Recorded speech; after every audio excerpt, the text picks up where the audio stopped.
এবার ট্রাম্প প্রশাসনকে জানিয়ে গাজায় হামলা চালালো ইসরায়েল। এই বিষয়ে সোমবার ইসরায়েল ট্রাম্প প্রশাসনের সঙ্গে আলোচনা করেছে বলে জানিয়েছেন হোয়াইট হাউসের মুখপাত্র ক্যারোলিন লেভিট।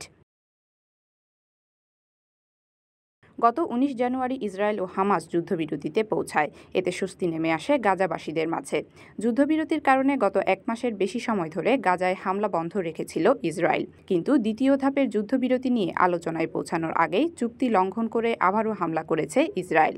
এতে ৩ শতাধিক ফিলিস্তিনি নিহত হয়েছেন। হামাসের এক সিনিয়র কর্মকর্তা বলেন, ইসরায়েল একতরফাভাবে যুদ্ধবিরতি চুক্তি লঙ্ঘন করেছে। এদিকে হামাস হুতি বিদ্রোহী এবং ইরানকে শুধু ইসরায়েলের শত্রু হিসেবে না দেখে যুক্তরাষ্ট্রেরও শত্রু হিসেবে দেখছেন ডোনাল্ড ট্রাম্প। এজন্য তাদের চরম মূল্য দিতে হবে বলে হুঁশিয়ারি দিয়েছেন তিনি। Desk report, CTG news, Chittagong.